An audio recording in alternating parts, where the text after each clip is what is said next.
Ya, Assalamualaikum warahmatullahi wabarakatuh. Selamat datang bagi rekan-rekan yang sudah bergabung dengan online lecture series yang dilaksanakan oleh Siamai Rekfon. Sambil menunggu yang lain, mohon dibaca terkait dengan peraturan agar pelaksanaan online lecture series ini berjalan dengan lebih efisien dan efektif. Jadi kegiatan ini kita laksanakan mulai dari jam 10 ya sampai jam 11 ya, di mana mohon bila rekan-rekan ingin memberi input pertanyaan mohon di chatting ya, terutama di kolom komentar di YouTube. Pertanyaan atau pendapat mohon disampaikan dengan singkat dan jelas dengan format tulis nama jelas Anda, kemudian asal institusi, dan juga pertanyaan secara singkat. Sertifikat akan kami berikan setelah rekan-rekan mengisi evaluasi, dan link evaluasi itu akan kami sampaikan ketika acara diskusi hampir selesai. Dan hasil evaluasi rekan-rekan kami tunggu hingga jam 1, ya, jadi 2 jam setelah kegiatan ini berlangsung. Jangan lupa diisi evaluasi sehingga rekan-rekan akan mendapat link materi dan juga link sertifikat ya. Dan silakan bila ingin mendapatkan informasi tentang kegiatan Siamai Rekfon, di subscribe media sosial kami ya, baik Instagram ya, YouTube, Facebook dan lainnya ya. Baik, karena sudah waktunya, insya Allah rekan-rekan sudah bergabung semua dengan koneksi yang baik ya. Bismillahirrahmanirrahim. Selamat pagi semua. Salam sejahtera bagi kita semua. Selamat datang di online lecture series yang hari ini kita akan berbagi dengan topik keamanan pangan dan terkait dengan respon COVID-19 dan bagaimana tantangan bagi para stakeholders. Ya. Online lecture series ini sebetulnya adalah kegiatan yang teratur dari Siamai Rekfon dengan tujuan mengupdate para ahli gizi dan stakeholders lainnya terkait pangan dan gizi. Baik, hari ini kita akan mendapat sharing, di mana hari ini sharing kita adalah Ibu Indah Devianti, Master Public Health. Beliau graduate dari University of Melbourne ya, dan sudah berpengalaman membantu WHO selama 5 tahun dan National Professional Officer di Environmental Health WHO Indonesia.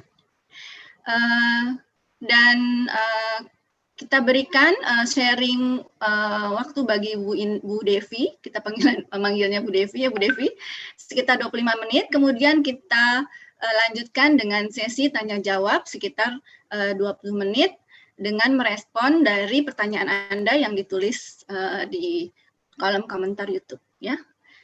Silakan kami serahkan kepada Bu Devi untuk sharing materinya. Baik, Ibu Iis, apa suara saya sudah jelas terdengar? Ya, silahkan Bu. Baik, Assalamualaikum warahmatullahi wabarakatuh. Bismillahirrahmanirrahim. Selamat pagi Bapak dan Ibu. Terima kasih saya ucapkan atas kesempatan yang diberikan kepada Siameo kepada saya untuk ikut memberikan informasi kepada Bapak dan Ibu dan dengan topik COVID-19 dan keamanan pangan. Bapak dan Ibu sekalian, pandemi COVID-19 ini banyak menghadirkan tantangan tersendiri, tantangan yang luar biasa, tantangan yang memang belum pernah kita alami sebelumnya. Baik bagi kita sebagai masyarakat, baik bagi pemerintah maupun bagi pengusaha yang bergerak di bisnis pangan. Dan dengan adanya rangkaian tindakan pengendalian dari pemerintah dengan rekomendasi global, seperti misalnya physical distancing atau kita kenal dengan sebutan PSBB ya Bapak dan Ibu, maka ada beberapa implikasi tentunya terhadap keamanan pangan, terhadap bagaimana rutinitas para pebisnis pangan bekerja, dan itu harus kita antisipasi. Karena kita tidak bisa memungkiri keamanan pangan harus tetap kita jaga. Oleh karena itu sangat penting hari ini Bapak dan Ibu sekalian untuk mengangkat isu keamanan pangan untuk dibahas pada pagi ini. Perkenalkan, nama saya seperti yang sudah diutarakan oleh Ibu Iis, nama saya Indah Devianti. Saya bergerak atau bekerja di bagian kesehatan lingkungan, Environmental Health Unit di WHO Indonesia, dan sudah sampai dengan hari ini saya sudah bekerja di WHO Indonesia selama kurang lebih 5 tahun. Baik. Halo Ibu. Ya, next. Jelas. Jelas ya, oke. Untuk subtopik pada pagi ini, izinkan saya untuk memaparkan beberapa poin yang pastinya mungkin singkat dan mungkin juga Bapak dan Ibu juga sudah mengetahui, tetapi izinkan saya untuk memaparkan beberapa topik di sini mungkin dalam 20-30 menit ke depan mengenai beberapa hal terkait dengan karakteristik virus COVID-19, kemudian bagaimana situasi terkini, kemudian bagaimana COVID-19 ini muncul, dan bagaimana hubungannya dengan keanekaragaman atau biodiversity, dan zoonotik juga food safety. Dan apakah COVID-19 ini berpotensi menular melalui media makanan? Dan bagaimana kita sebagai masyarakat atau pemerintah, Bapak dan Ibu sebagai pemerintah atau pengusaha di bisnis pangan, itu menyingkapi atau menyingkapi tantangan dan bagaimana tindakan pengendaliannya. Next. Sekilas mengenai keberadaan virus COVID-19. Bapak dan Ibu sekalian, coronavirus adalah suatu kelompok virus yang dapat menyebabkan penyakit, juga ditemukan pada hewan, mostly pada hewan, dan juga dapat ditemukan di manusia.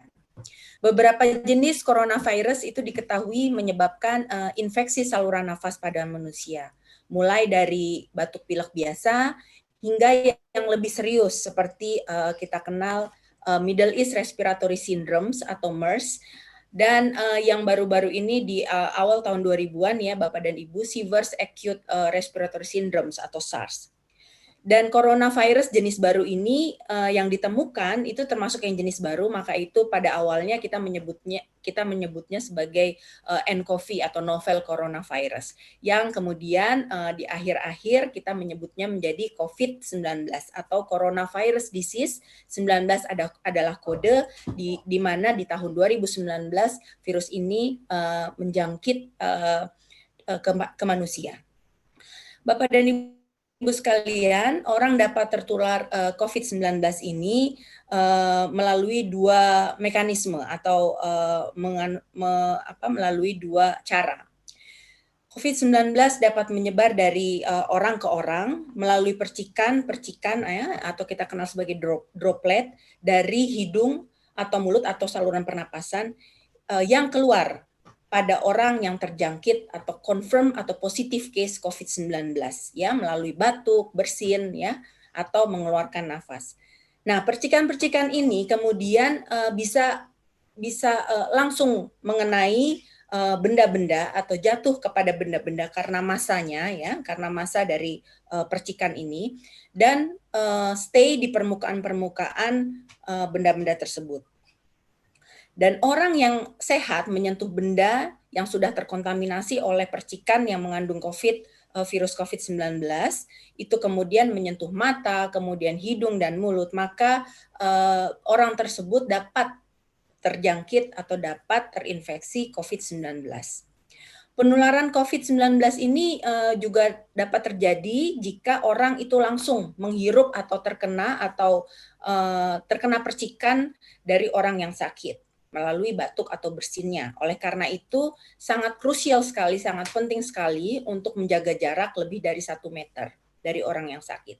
Ini sekilas tentang keberadaan atau tentang mekanisme penularan virus COVID-19. Nah, bagaimana dengan keberadaannya atau karakteristiknya? Virus COVID-19 ini termasuk virus yang sangat rapuh. Kenapa Bapak dan Ibu? Karena seperti yang sudah kita ketahui, virus ini diselubungi oleh membran lipid yang sangat fragile, yang sangat rapuh, yang sangat lemah. Dan virus ini relatif rapuh di lingkungan dan akan menjadi cepat mati jika dibandingkan dengan virus-virus enterik lain yang tidak mempunyai selubung seperti misalnya adenovirus, hepatitis, A virus, kemudian rotavirus dan norovirus. Next. Kita beralih kepada bagaimana manifestasi klinis atau gejala-gejala klinisnya. Dari yang sangat umum sekali seperti fever atau demam, kemudian batuk kering, sampai kemudian lelah ya, badan lelah semuanya ya. Kemudian yang sedikit dialami oleh orang-orang yang terjangkit atau orang yang positif seperti pusing, kemudian iritasi mata, kemudian tidak bisa merasakan ya, tidak ada loss of taste or smell, tidak bisa merasakan mencium atau tidak bisa merasakan, kemudian juga short throat atau radang, dan sakit pegal-pegal ya. Dan ada sekitar 2-20%, 27% kita mencatat kasus penyakit COVID-19 yang terkonfirmasi itu mengalami diare atau infeksi saluran cerna. Dan ada beberapa penelitian juga sudah mendeteksi bahwa terdapat fragmen virus COVID-19 di dalam feses.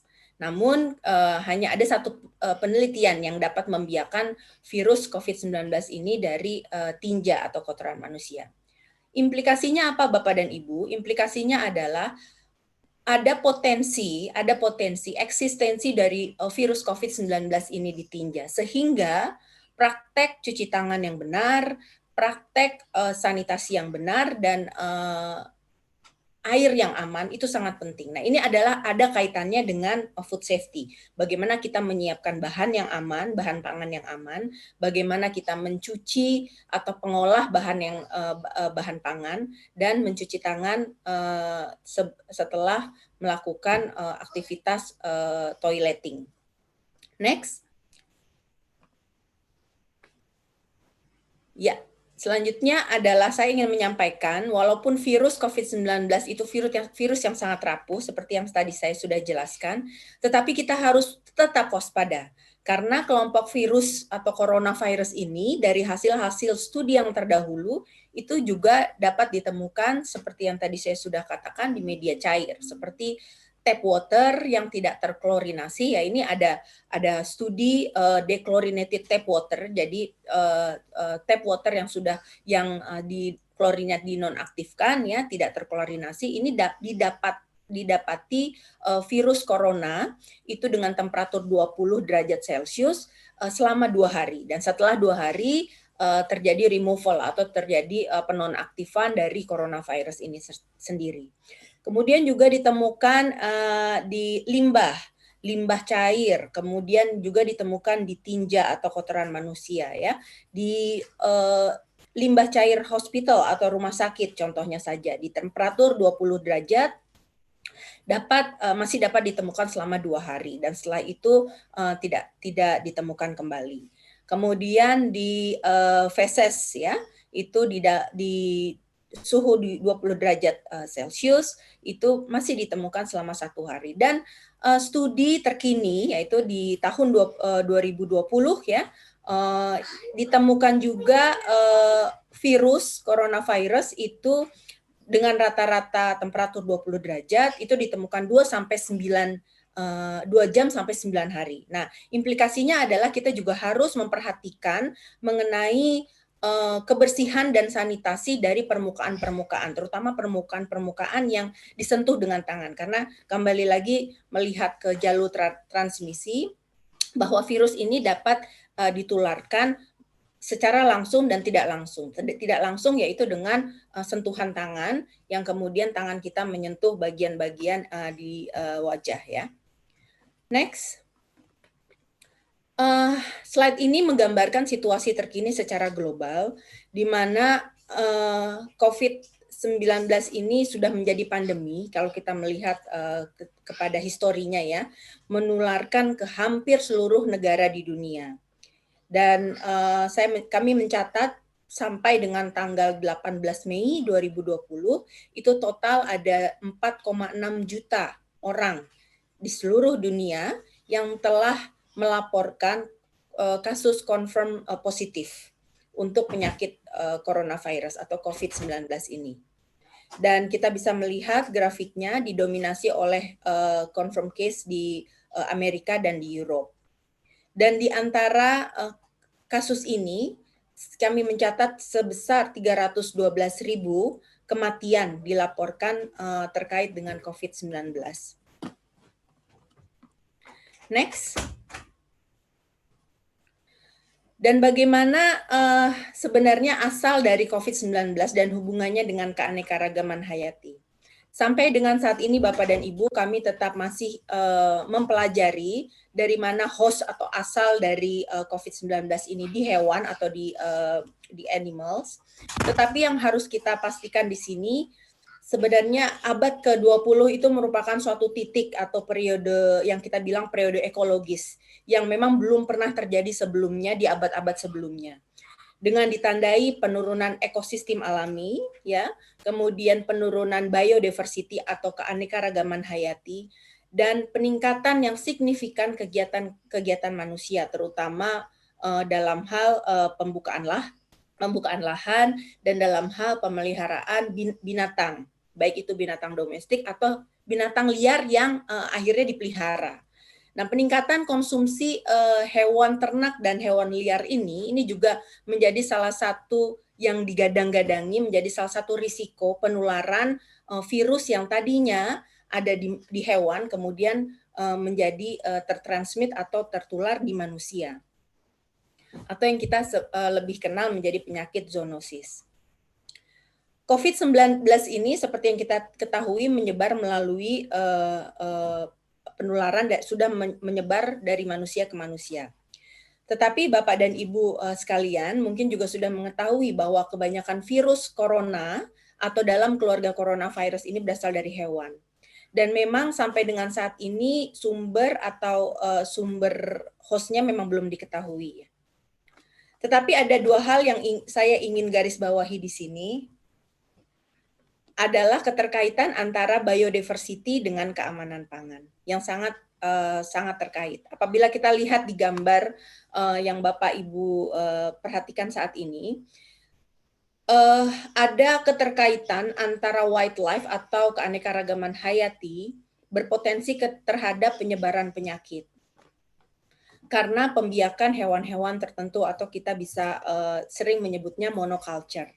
Sehingga menyebabkan spillover. Spillover adalah suatu terminologi di dalam public health di mana karena keanekaragaman hayati itu sudah loss atau sudah menurun sehingga virus-virus yang ada di hewan itu dapat tertular ke manusia.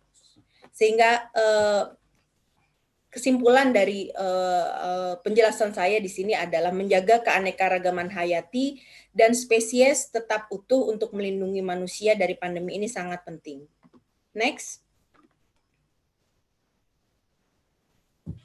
Ya, penelitian terbaru kami mengevaluasi virus COVID-19 pada berbagai permukaan yang berbeda. Dan kami studi melaporkan bahwa virus itu juga dapat bertahan lama, rata-rata hingga sampai 72 jam pada permukaan plastik, kemudian stainless steel, hingga 4 jam pada tembaga, dan hingga 24 jam pada kardus. Dan perlu diketahui juga, perlu digarisbawahi bahwa penelitian ini dilakukan di bawah kondisi di mana laboratorium yaitu unsur kelembapan dan suhu itu relatif terkontrol dan kita harus mentafsirkan jam-jam ini ya periode-periode ini dengan sangat hati-hati di lingkungan atau kehidupan yang nyata di mana paparan sinar matahari sangat frekuent dan lain-lain sebagainya. Tetapi Bapak dan Ibu, kita tidak perlu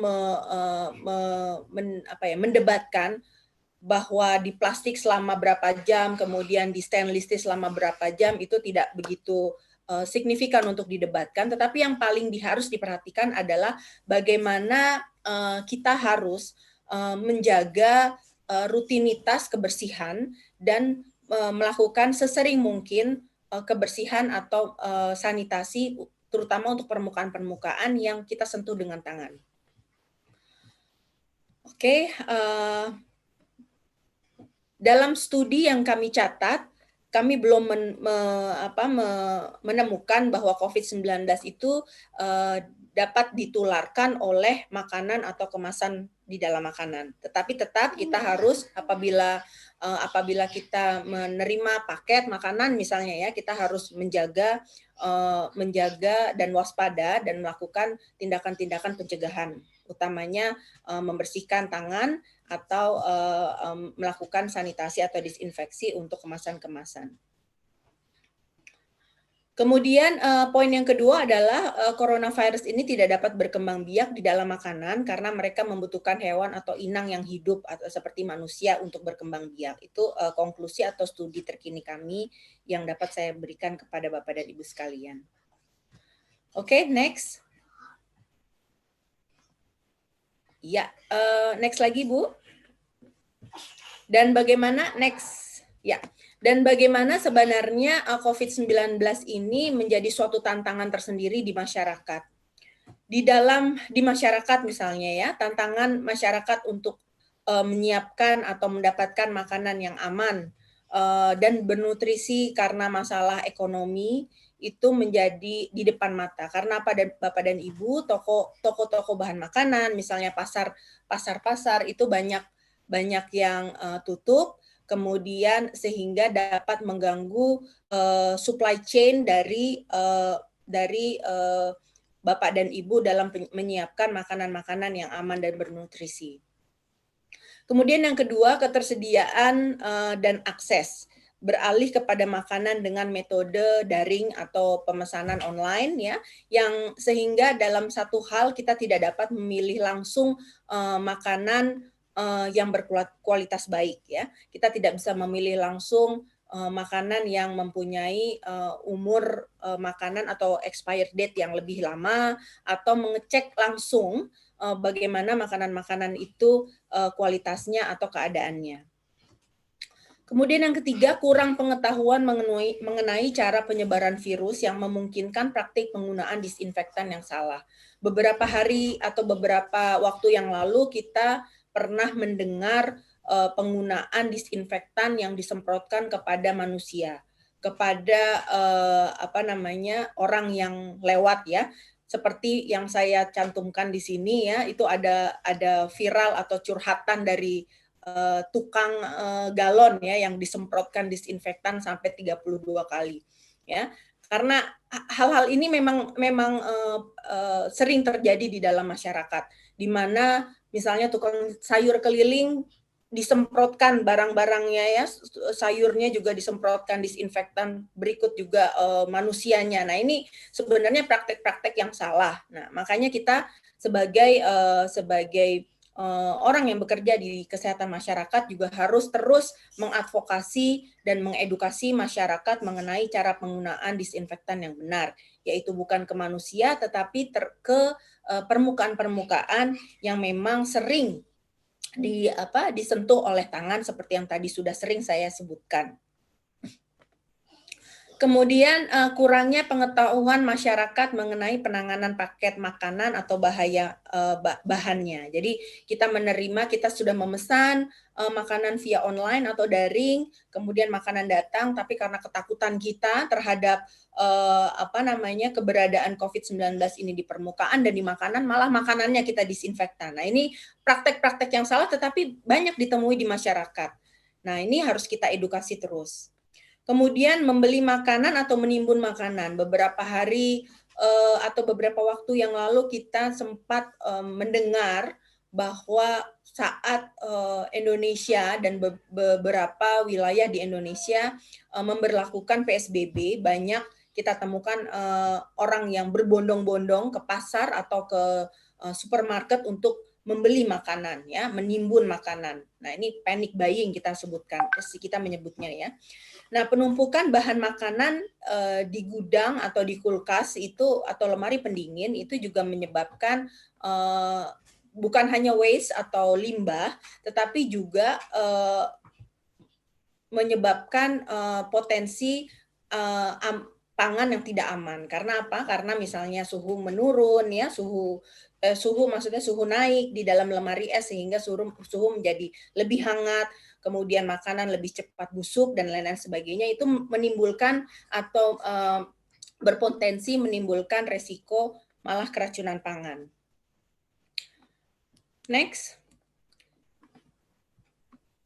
Ya, dan bagaimana tantangan di pemerintah, ya? Dan tantangan di pemerintah ini karena ada larangan PSBB misalnya, ya, pemberlakuan PSBB, larangan untuk beraktivitas di luar seperti perkantoran tutup dan lain-lain sebagainya, maka banyak hal ini dapat mengganggu atau menginterupsi kegiatan-kegiatan yang rutin dilakukan oleh pemerintah, dalam hal ini inspeksi pangan pada rantai pasok yang tertunda.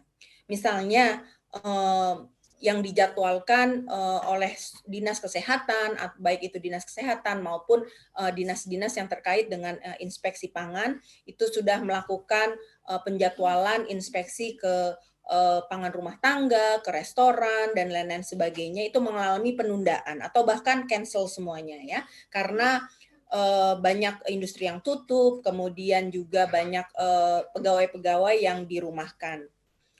Dan ini dapat menimbulkan potensi food fraud atau penipuan makanan karena kelonggaran dari kegiatan inspeksi.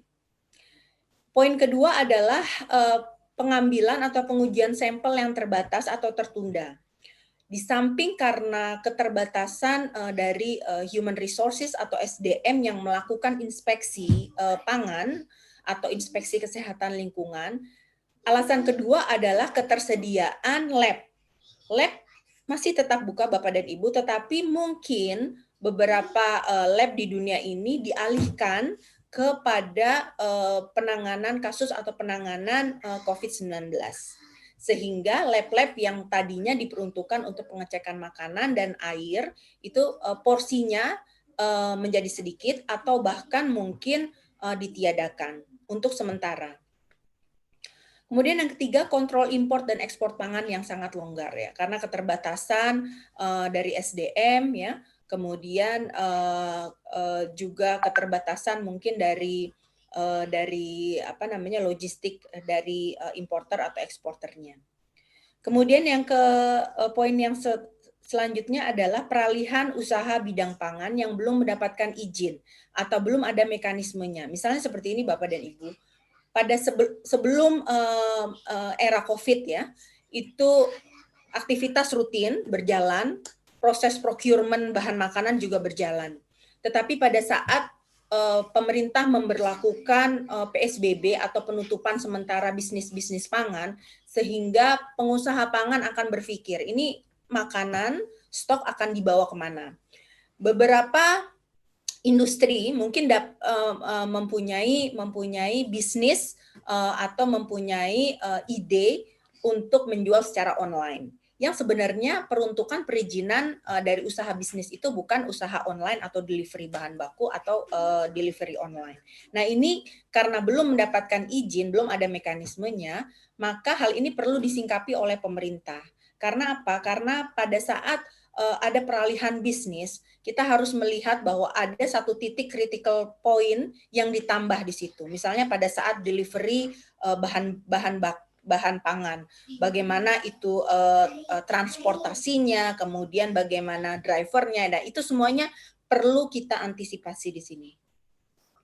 Kemudian untuk kasus-kasus seperti kasus keracunan pangan atau foodborne disease, ya, penyakit bawaan pangan, apabila terjadi outbreak, ini menjadi terkendala karena satu surveillance officer yang juga tadi diperuntukkan untuk menangani pada kasus normal diperuntukkan untuk menangani kasus-kasus khusus kejadian luar biasa pangan misalnya ya, ini menjadi dialihkan. Jadi kalau kita tahu tim gerak cepatnya itu dialihkan kepada kegiatan-kegiatan surveillance yang berkaitan dengan COVID-19 seperti misalnya kontak tracing atau kemudian pengambilan data dan lain-lain sebagainya, atau bahkan promosi kesehatan di masyarakat terkait dengan COVID-19. Nah, jika terjadi KLB keracunan pangan, ini menjadi terkendala karena apa Bapak dan Ibu sekalian? Karena tenaganya tidak ada, satu. Kemudian kedua, penelusuran bahan yang diduga terkontaminasi oleh kontaminan ini menjadi sangat tidak efektif. Nah, ini pemerintah juga harus mengantisipasi, membuat plan bagaimana apabila apabila kasus emergensi ini didapati atau terjadi secara masif atau secara besar. Kemudian yang ketiga, slide selanjutnya, bagaimana tantangan pada pengusaha pangan Bapak dan Ibu sekalian.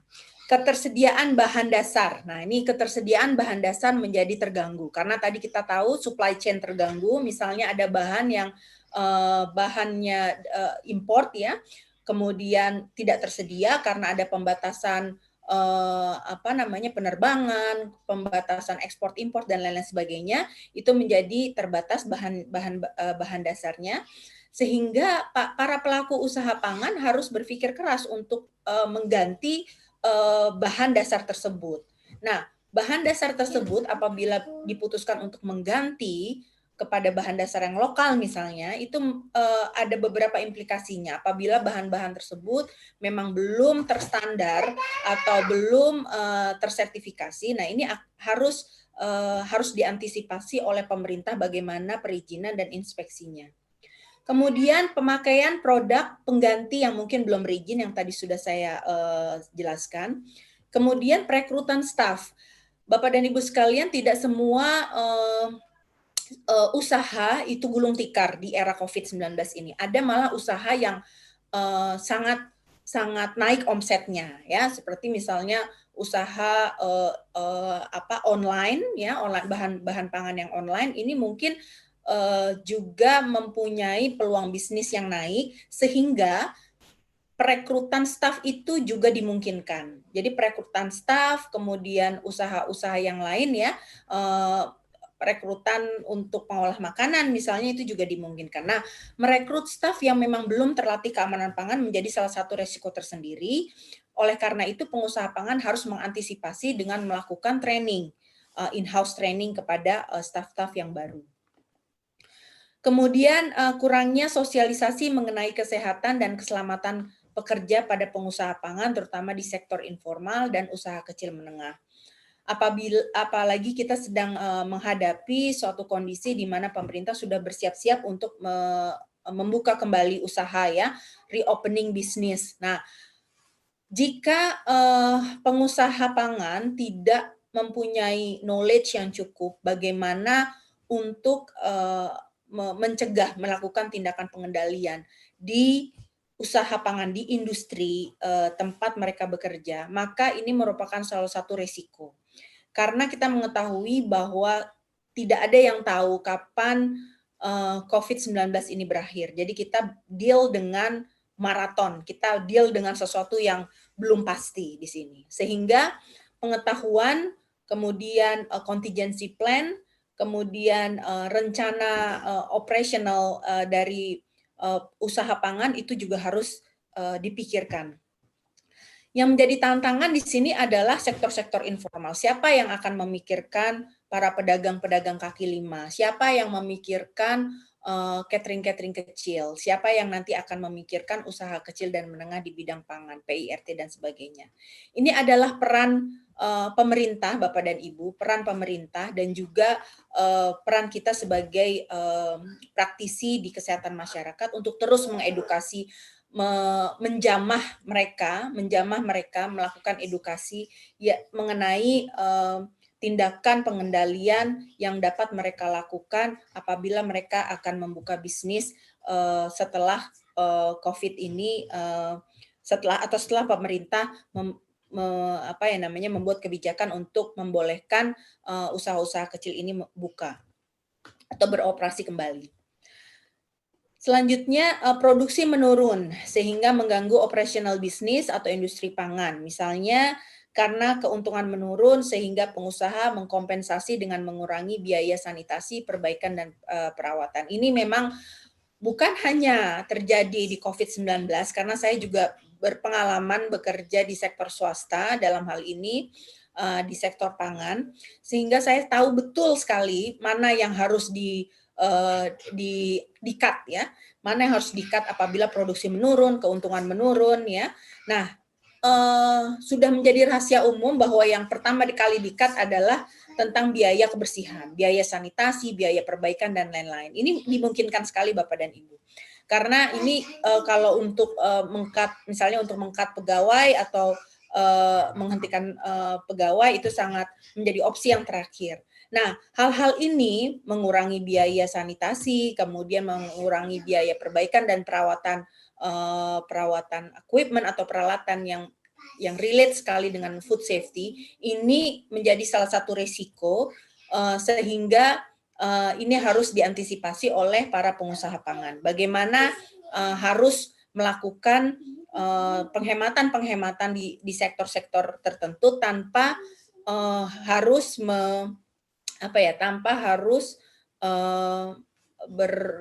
longgar di dalam standar keamanan pangan. Kemudian mengadopsi 5 kunci keamanan pangan ini merupakan salah satu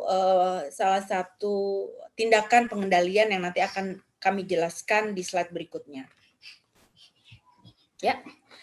Next slide. Ya, tindakan pengendalian apa yang sebenarnya bisa kita lakukan di era COVID-19 ini terkait dengan menjaga keamanan pangan. Pertama adalah pelatihan prinsip-prinsip keamanan pangan untuk mengurangi resiko kontaminasi pada permukaan makanan dan kemasan. Nah, ini hal yang umum dapat kita lakukan baik oleh masyarakat maupun oleh pemerintah ya, ataupun oleh pengusaha pangan. Jadi di era COVID ini jangan berpikir untuk mengurangi biaya sanitasi Bapak dan Ibu, karena ini merupakan salah satu cara untuk menonaktifkan virus ya. Jadi prinsip-prinsip pencegahan kontaminasi dengan cleaning dan disinfeksi ini harus tetap diterapkan.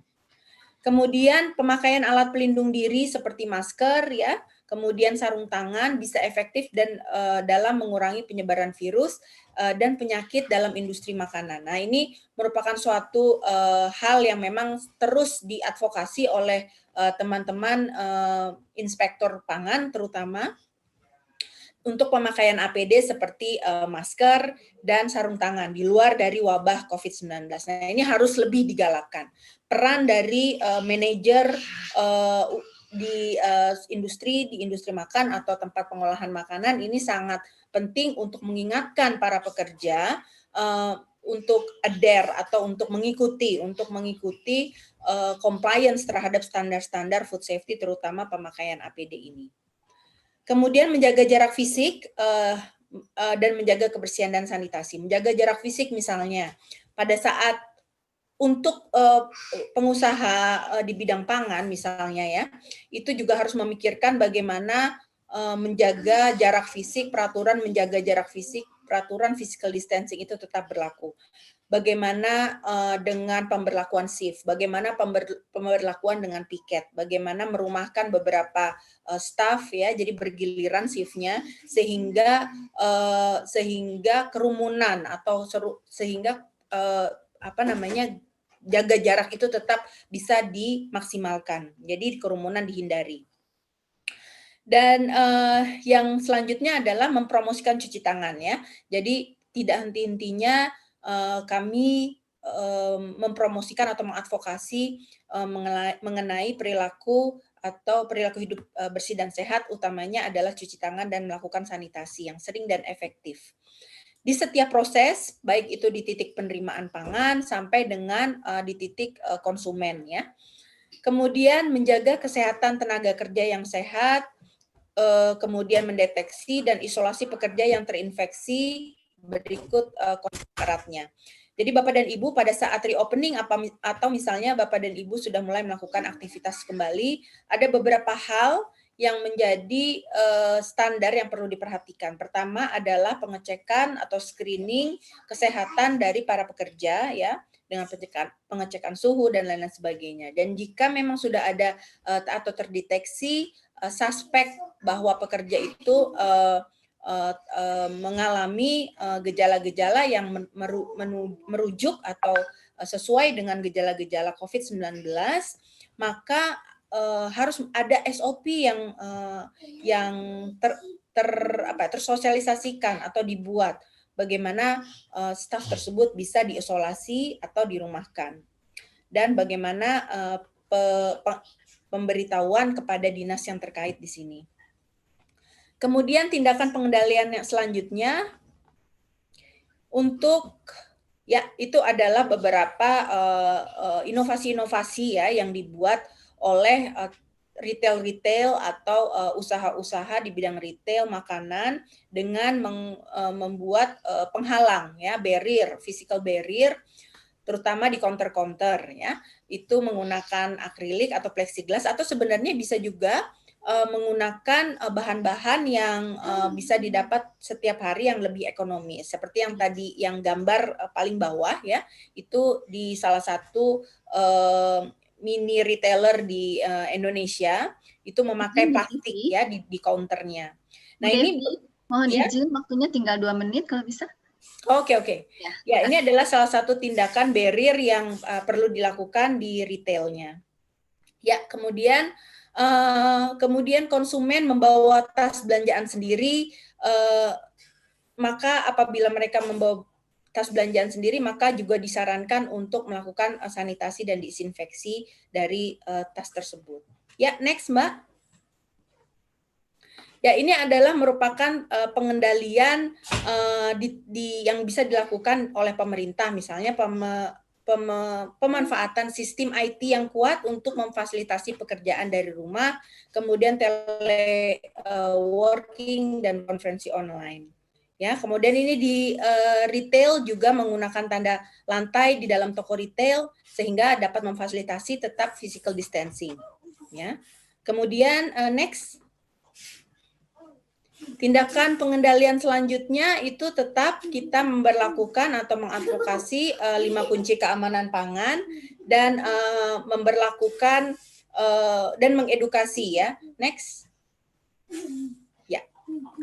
Mengedukasi masyarakat mengenai cara belanja yang aman, baik itu di pasar ataupun di cara mengolah yang aman ya, meminimalkan waktu belanja di pasar atau di tempat kerumunan dan lain-lain sebagainya.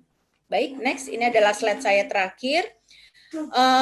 Saya ingin mengapresiasi di sini untuk memberi penghargaan kepada para produsen, kemudian pekerja yang di rantai pasok, juga Bapak dan Ibu yang menjaga keamanan pangan, bekerja di dalam bidang kesehatan masyarakat, sehingga memastikan setiap orang memiliki akses makanan yang sehat dan bergizi. Sekian dari saya, mohon maaf apabila waktunya terburu-buru. Saya rasa akan kita lanjutkan dengan diskusi Bapak dan Ibu.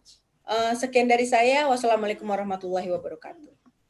Waalaikumsalam warahmatullahi wabarakatuh. Terima kasih Bu Devi atas penjelasannya yang sangat rinci. Ya, jelas sekali bahwa kita harus mengenal bahaya COVID terkait dengan proses produksi pangan, dan bila kita sudah tahu, kita harus dapat mengendalikannya, ya. Dan pengendalian itu harus sesuai prosedur sehingga bisa kita laksanakan secara sistematis dan efektif ya. Baik, pertanyaan cukup banyak, mudah-mudahan kita bisa menyelesaikannya.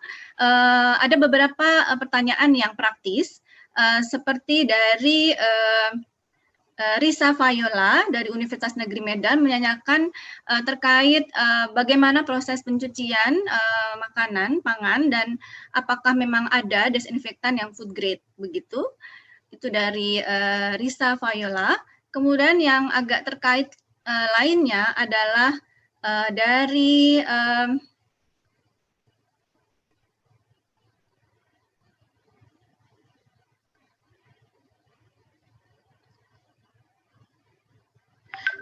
Ara Citarani, Puskesmas Magelang, Jawa Tengah, menanyakan bagaimana perilaku belanja yang aman ya, dan mungkin terkait frekuensinya seperti itu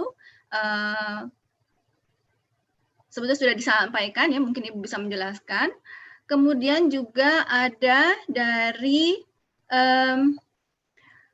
Bapak atau Ibu ya, maaf, Nur Hedar Jafar dari Unhas ya, tentang mungkin penjelasan kembali kaitannya keanekaragaman hayati dan hubungannya dengan penyebaran COVID. Saya kira 3 itu dulu, Bu Devi, silakan. Ya, terima kasih Ibu Iis. Yang pertama adalah bagaimana cara membersihkan makanan ya. Ya, kita mengetahui banyak disinfektan. Ya, disinfektan food grade kita juga mengetahui banyak disinfektan food grade yang apa namanya yang dapat kita gunakan ya. Tetapi intinya di sini adalah pada saat kita mengolah makanan, kalau misalnya kita harus menghindari makanan itu dimakan dalam kondisi yang mentah.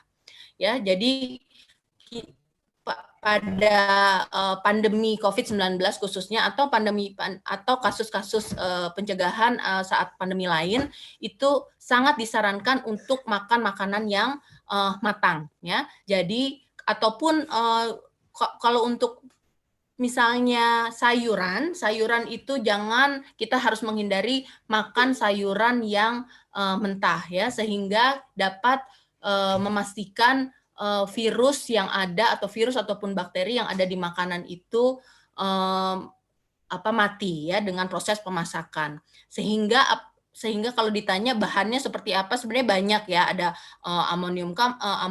quaternary ammonium compound, kemudian ada klorin yang dosisnya kecil, itu juga bisa dipakai, tetapi tidak disarankan untuk dipakai dan untuk pembersihan disinfeksi makanan kemudian dimakan mentah. Jadi memang pada saat ini lebih baik sangat direkomendasikan tidak makanan yang mentah. Kemudian pemakaian disinfektan untuk permukaan sangat disarankan ya, natrium atau sodium hipoklorite dengan komposisi 0,5% itu sangat disarankan untuk dipakai untuk membersihkan atau disemprotkan ke permukaan-permukaan paket-paket atau kardus-kardus ya, tapi bukan ke makanannya seperti itu. Kemudian yang kedua, bagaimana cara mencegah ya, tadi sudah disebutkan. Kemudian ada pertanyaan mengenai biodiversity ya. Tadi sudah saya sebutkan. Jadi memang saat ini virus COVID-19 itu kita masih belum konklusi atau mendapatkan kesimpulan dari mana asalnya hewan tersebut ya, host tersebut. Tapi yang dipastikan adalah berbagai macam teori seperti, halo Ibu? Ya, seperti beberapa kasus yang kita sedang alami dan beberapa kasus yang lain seperti misalnya outbreak Ebola, kemudian avian influenza, di mana host asal adalah dari binatang liar ya, sehingga para ahli itu menghubungkan antara biodiversity atau keanekaragaman hayati yang terganggu ya, spesies-spesies yang terganggu yang hidup di alam liar itu dapat mentransmisi virusnya ke manusia seperti itu. Kemudian ada lagi Bu pertanyaan yang belum saya jawab terkait praktek atau perilaku belanja Bu, frekuensinya bagaimana? Oke. Saya merekomendasikan karena memang kita harus tetap menjaga physical distancing, sehingga praktek-praktek belanja jika memang bisa dilakukan secara online, kami merekomendasikan untuk dilakukan secara online karena sekarang banyak sekali online bahan baku yang fresh, kemudian baik itu yang fresh maupun yang sudah diolah itu banyak sekali ya. Kemudian yang kedua, apabila memang praktik belanja harus tetap dilakukan, maka ada beberapa kaidah-kaidah yang tetap harus diperhatikan, seperti misalnya physical distancing. Jadi hindari kerumunan. Jika Bapak dan Ibu melihat bahwa lokasi tersebut, supermarket tersebut atau pasar tersebut sudah ada kerumunan, sehingga seharusnya Bapak harus menghindari, dan kemudian memakai masker. Nah, memakai masker, kemudian membawa hand sanitizer, atau apabila tidak ada hand sanitizer, sering-sering kali juga cuci tangan memakai sabun. Nah, ini sangat membantu pencegahan COVID-19 penularannya. Ya, terima kasih Bu Devi. Memang saling terkait. Ini ada lagi pertanyaan masih dengan bagaimana menangani makanan, ya, terutama di tingkat rumah tangga. Misalnya, apakah ini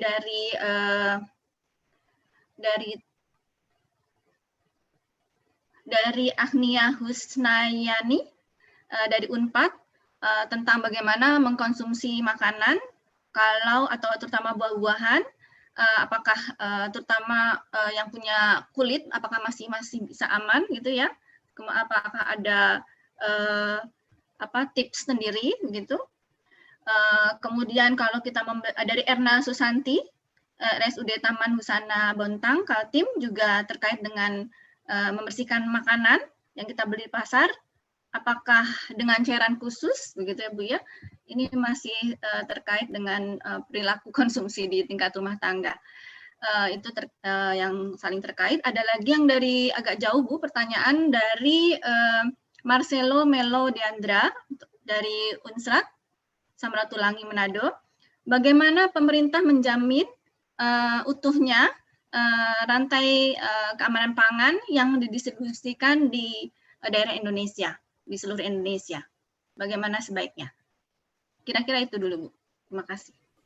Oke, ya, untuk keamanan pangan, satu, kita melihat ini balik lagi kepada 5 kunci keamanan pangan yang tadi ya. Jadi kalau kita lihat 5 kunci keamanan pangan itu message-nya atau pesannya, pertama adalah kebersihan tangan dan permukaan. Jadi untuk memastikan, karena gini Bapak dan Ibu, COVID-19 ini merupakan virus yang sebenarnya tingkatannya paling di bawah, dalam artian sangat rentan, sangat mudah sekali untuk hancur. Bahkan penelitian-penelitian kami sebelumnya dengan sabun itu sebenarnya sudah cukup untuk menghancurkan virus COVID-19 ya. Bahkan untuk setting di mana sabun tidak ada ya. Jadi untuk setting di mana sabun tidak ada, kemudian hand sanitizer juga tidak ada karena alasan ekonomi dan lain-lain sebagainya, itu sebenarnya air yang cukup sebanyak 0,5 liter sampai 2 liter untuk sekali cuci tangan itu sudah dapat mengurangi. Nah, ini kalau yang untuk air saja tidak membunuh, tapi mengurangi potensi transmisi COVID-19. Jadi pertama itu 5 kunci keamanan pangan, jagalah kebersihan tangan dan permukaan, terutama permukaan dari tempat penyiapan makanan seperti talenan, piring, kemudian pisau dan lain-lain sebagainya. Kemudian bagaimana pencuciannya? Pencucian atau pemakaian atau pengkonsumsian buah itu masih sangat dimungkinkan sekali, dan kami rekomendasikan buah konsumsi tetap, buah dan sayur ya, buah yang berkulit juga sangat baik. Dan kemudian untuk 5 kunci keamanan yang kedua, memisahkan pangan yang mentah dan pangan yang matang. Nah, ini Bapak dan Ibu, memisahkan pangan yang mentah dan pangan yang matang itu juga penting untuk menghindari cross kontaminasi. Misalnya di sini adalah mengenai pengolahan makanan. Jadi kalau memang memungkinkan, olah makanan yang mempunyai resiko pencemaran yang sangat kecil dulu. Misalnya olah sayur dulu, kemudian olah buah dulu ya, baru kemudian mengolah pangan yang berisiko tinggi, yang berprotein tinggi seperti misalnya ikan, daging dan lain-lain. Apabila Bapak Ibu tidak mempunyai talenan yang terpisah. Tetapi kalau misalnya mempunyai talenan yang terpisah, ada kekhususannya, nah maka bisa disiapkan dalam waktu yang bersamaan dengan kaidah antara proses harus melakukan cuci tangan. Kemudian masak makanan hingga matang, ini sangat penting. Saat ini tahan dulu untuk makan makanan yang yang mentah, dalam hal ini makanan yang raw eat ya, yang langsung bisa dimakan ya. Maksudnya bukan mentah seperti buah dikupas dan lain-lain sebagainya ya. Tetapi ini juga sangat penting. Yang keempat, simpan makanan pada suhu yang aman. Nah, itu suhu yang dingin di bawah 5 derajat Celcius itu dapat mengurangi atau dapat meminimalkan bakteri untuk tumbuh.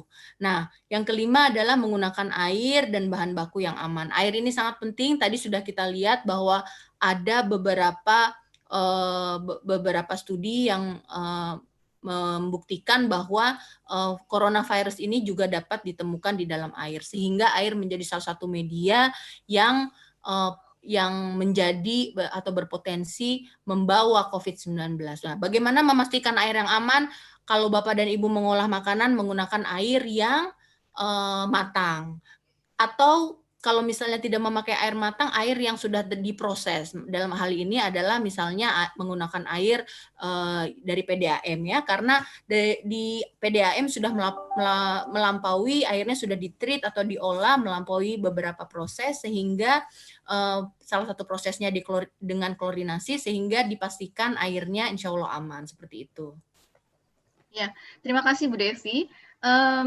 Mungkin singkat saja, ada lagi tentang peranan pemerintah, ya, bagaimana menjamin bahwa semua rantai pangan itu bisa dalam keadaan COVID ini dapat merespon dengan baik. Kemudian juga pertanyaan dari Ibu Yudis yang merespon, apakah tindakan pengendalian atau countermeasure yang disarankan Ibu tadi atau WHO sudah sampai berapa jauh penerapannya? Begitu, Bu. Ya. Jadi ini sekedar tips atau rekomendasi dari WHO mengenai, karena kita tahu bahwa setiap lini pemerintahan dari pusat maupun di daerah itu mengalami istilahnya mengalami gangguan dalam hal inspeksi pangan ya, baik itu pangan mentah sampai dengan pangan olahan ataupun pangan siap saji. Sehingga pertama, pemerintah harus memastikan bahwa ada suatu mekanisme risk-based inspection. Apakah risk-based inspection dalam hal ini pemerintah harus mengelompokkan usaha-usaha di mana usaha-usaha tersebut yang mempunyai resiko tinggi dalam kontaminasi atau terjadinya keracunan makanan itu dapat didahulukan atau dapat diprioritaskan dalam inspeksi. Jadi inspeksi tidak boleh absen, tetap harus melakukan inspeksi pangan, tetapi pemilihan sektornya yang harus tepat. Pemilihan sektor. Jadi sektor yang memang benar mempunyai potensi tinggi untuk mengakibatkan keracunan pangan. Nah, misalnya seperti apa pemilihan sektor atau risk-based inspection atau risk-based categorization itu diperlukan berdasarkan misalnya suatu usaha tersebut mempunyai konsumen lebih dari 5.000 setiap harinya. Itu merupakan salah satu usaha yang berisiko tinggi. Atau misalnya menjual pangan yang istilahnya yang berisiko tinggi untuk terkontaminasi, misalnya pangan untuk anak kecil ya, atau untuk jajanan untuk anak kecil seperti itu harus dilakukan inspeksi yang didahulukan ya. Misalnya tadinya semuanya disamaratakan inspeksi setahun sekali. Nah, ini inspeksi ini harus didahulukan untuk kelompok-kelompok usaha atau pangan-pangan, industri pangan yang mempunyai risiko tinggi. Itu salah satu tipsnya Ibu Iis. Sehingga pemerintah tetap harus mengambil sampel, inspeksi, tetapi pengkategoriannya yang harus diperhatikan. Ya, terima kasih Bu. Jadi memerlukan suatu kerjasama intersektoral ya, karena risk-based inspection atau risk-based categorization itu mencakup berbagai macam jenis pangan. Terima kasih Bu, karena waktu yang sudah sangat terbatas, sebaiknya kita tutup sesi tanya jawab. Jadi bisa disimpulkan bahwa kita perlu mengenal COVID ya, dan juga karena ada masalah keanekaragaman hayati yang harus kita pelihara sehingga kita bisa dapat mencegah penyebaran COVID. Dan kemudian juga tindakan pengendalian itu penting sekali, dan ini harus berbasis risiko, berdasarkan risiko kategorisasi yang terhadap populasi yang rentan, sebaiknya digunakan oleh pemerintah untuk menjaga rantai keamanan pangan lebih efektif. Dan juga yang menarik Bu, mungkin tindakan pengendalian ini perlu disosialisasi seperti Ibu sampaikan, dan sosialisasi itu dapat berupa pelatihan. Mengingat Ibu sampaikan tadi keterbatasan gerak dan keterbatasan pengetahuan dan kapasitas SDM, sehingga pelatihan yang sustainable itu perlu dilakukan oleh berbagai pihak, Ibu ya. Demikian saya kira summary dari sharing Ibu Devi pagi ini sangat bermanfaat bagi kita semua. Dan mungkin ada last ini Bu, atau sebelum saya tutup ada beberapa informasi ya terkait dengan kegiatan Siamerekfon, yaitu bahwa sesi online lecture series hari ini adalah suatu pengantar atau juga akan menjadi bagian dari materi pelatihan yang akan dilakukan oleh Siamerekfon, yaitu pelatihan online training ya dalam jaringan yang akan dilaksanakan tanggal 2 Juni sampai 5 Juli. Jadi mohon Bapak Ibu, rekan-rekan yang berminat, terutama dari ahli gizi dan ahli kesehatan di puskesmas, dapat bergabung, register, daftar, yang akan ditutup tanggal 29 Mei. Ya, topik pelatihan seperti ini ya, banyak sekali mencakup tentang food safety dan HACCP tentunya, dan juga disertai penugasan yang meningkatkan kompetensi rekan-rekan untuk mampu mengidentifikasi bahaya, ya, jadi sangat terkait dengan online lecture series hari ini.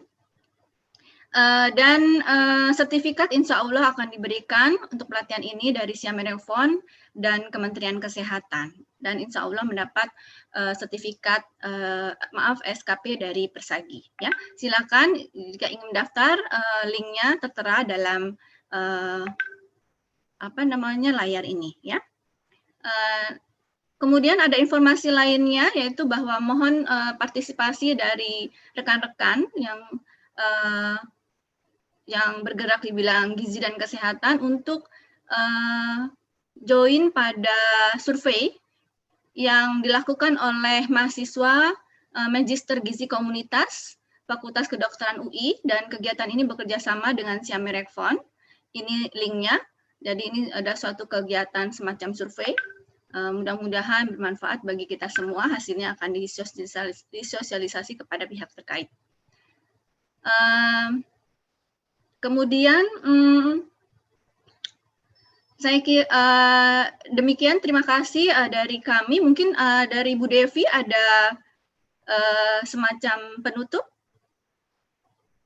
Ya, saya rasa hanya sedikit saja Ibu final remarks ya. Food safety atau keamanan pangan ini di era COVID ini sangat harus kita perhatikan karena dan ini bukan peran hanya satu sektor saja, bukan peran hanya untuk peran pemerintah saja, tetapi kita sebagai masyarakat juga kita harus memastikan keamanan pangan juga tetap diperhatikan di dalam skup masyarakat. Pemerintah juga harus memperhatikan bagaimana edukasi mengenai keamanan pangan dan juga tindakan pengendalian itu disosialisasikan kepada masyarakat dan pelaku usaha. Dan pelaku usaha juga harus memperhatikan keamanan pangan sehingga konsumsi pangan yang aman juga tetap dapat dijaga. Terima kasih Ibu, seperti itu.